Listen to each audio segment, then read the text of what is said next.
Chapter 18. Bharata abandons the body of a deer. Om Shri Ganeshaya Namaha. Yogi Pulaha practiced austerities sequentially and attained yogic peace. Thereafter, Pulaha engaged in performing puja of Ganesha with devotion. He would see the idol of the Lord in his meditative state. After passage of a considerable time, Ganesha himself manifested to meet the Muni. The Brahmin was so absorbed in meditation that he did not realize the presence of Ganesha. So Ganesha caused the idol of Dundi in his heart to disappear. Not seeing the idol of Ganesha in his heart, Pulaha became unsettled and opened his eyes. He saw Ganesha before him. The Brahmin stood up hastily and reverentially bowed to him. He commenced the puja of the benevolent form of Vinayaka. After completing the puja, the ecstatic Pulaha sang in praise of Vinayaka. His voice choked with emotion. I bow to you, O Vignaraja, the destroyer of obstacle of the devotees. My prostrations to the creator of obstacles for the non-devotees.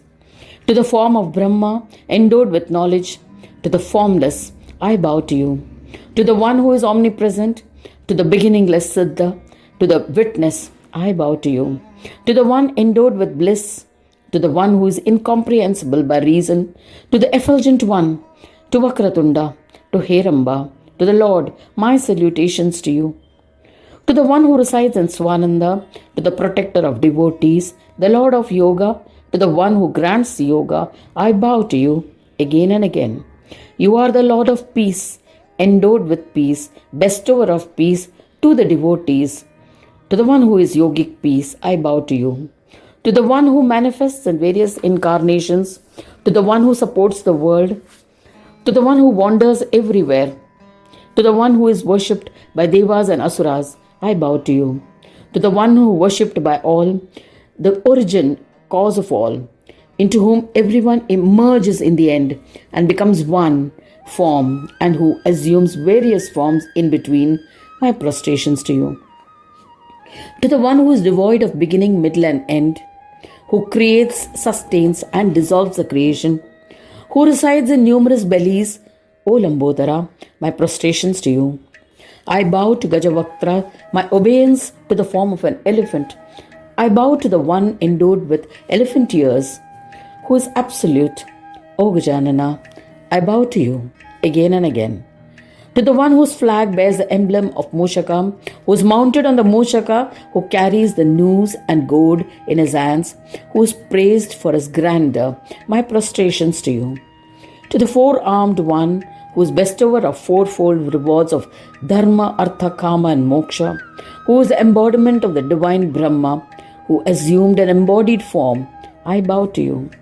The Vedas, their Angas and other scriptures, yogis well versed in the Vedas, Brahma, Vishnu, Shiva and other devas are unable to extol and expound you aptly. To that Lord, the embodiment of yoga, how can I extol you? Therefore, I only bow to you. Please bestow your grace upon me. O Dhundi, the essence of yoga, grant that my devotion to you be steadfast and unwavering. I shall be happy and satisfied. Extolling thus, Pulaha Muni started dancing in ecstasy. Immersed in bhakti, he prayed to Gananayaka. In this manner, Ganesh said, O Mahayogi, I grant that your devotion to me will be unwavering and steadfast and will bring you joy. O intellectual Brahmin, whenever you think of me, you will visualize me before you. This stotra composed by you will confirm devotion, enjoyments, liberation and yogic peace. A human, reading or listening to it will be blessed with all happiness and will attain worthiness comparable to you. There is no doubt about it.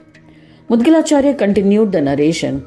He said that having bestowed these boons, Ganadisha disappeared. Pulaha stood there singing his bhajans.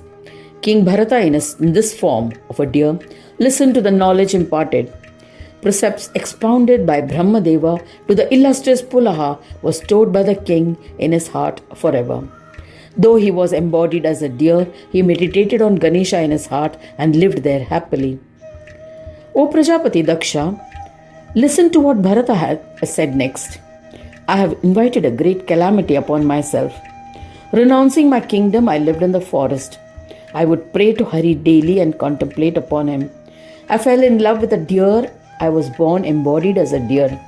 Even Vishnu, the chief lord, can become trapped in calamities.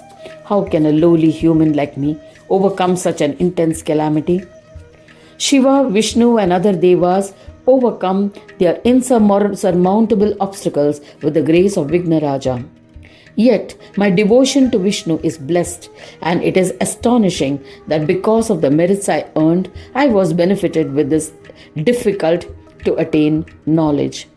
I was blessed with the darshana of Mahayogi Ganapatya Pulaha. I am truly fortunate, indeed extremely blessed. As a result, I can now reside amidst the devotees of Ganesha and worship Gananayaka with devotion, without any obstacles.